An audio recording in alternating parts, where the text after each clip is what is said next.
Hello दोस्तों, महाभारत के युद्ध का सबसे क्रूरतम दृश्य अभिमन्यु की मृत्यु का है। जब कोई अकेला योद्धा अभिमन्यु को हराने में सफल नहीं होता है तो बड़े बड़े महारथी एक साथ अभिमन्यु पर युद्ध नीति के खिलाफ हमला कर देते हैं और उसका बड़ी ही बेरहमी से वध कर देते हैं। लेकिन दोस्तों, भगवान श्री कृष्ण को ये सब कुछ पहले ही पता था। वह जानते थे कि युद्ध के 13वें दिन वह लड़ता हुआ वीर गति को प्राप्त हो जाएगा। श्री कृष्ण चाहते तो उसे बचा सकते थे, लेकिन उन्होंने ऐसा नहीं किया। अब यह प्रश्न यह उठता है कि आखिर सब कुछ जानते हुए भी श्री कृष्ण ने अभिमन्यु को क्यों नहीं बचाया। तो दोस्तों, आज हम आपको इसी सवाल का जवाब सटीक देने वाले हैं।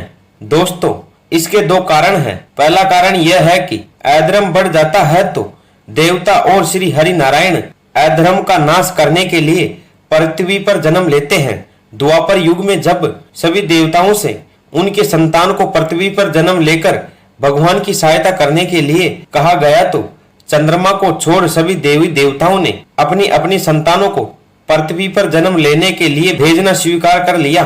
लेकिन चंद्रमा पुत्र मोह के कारण अपने पुत्र को पृथ्वी पर नहीं भेजना चाहते थे।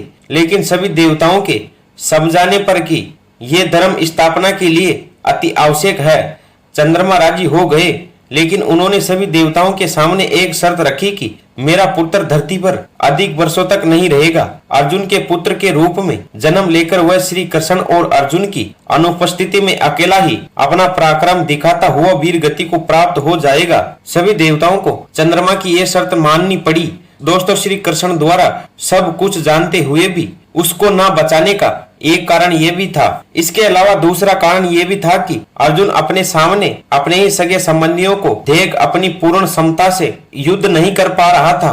पांडवों को अधर्मियों के आगे कमजोर देख श्री कृष्ण ने अभिमन्यु को न बचाकर पांडवों ने नई ऊर्जा का संचार किया। इसके अतिरिक्त श्री कृष्ण जानते थे कि कौरव युद्ध नीति का उल्लंघन कर अभिमन्यु का वध करेंगे, जिसके बाद श्री कृष्ण ने भी कौरवों के कई युद्धों को छल से मरवाया, जो धर्म की जीत के लिए अति आवश्यक था। इसी कारण महज 16 वर्ष की आयु में अभिमन्यु लड़ता हुआ वीर गति को प्राप्त हो गया। ये दो मुख्य कारण थे जिनकी वजह से श्री कृष्ण ने अभिमन्यु को नहीं बचाया। तो मित्रों, आज की वीडियो में बस इतना ही। मित्रों, हिंदू पौराणिक रामायण महाभारत तथा सभी ग्रंथों से जुड़ी रोचक जानकारी के लिए मित्रों प्लीज आप हमारे YouTube चैनल को सब्सक्राइब जरूर करें और अपने मिलने वालों को शेयर जरूर करें। तो मित्रों, मिलते हैं ऐसी ज्ञानवर्धक एक और वीडियो में।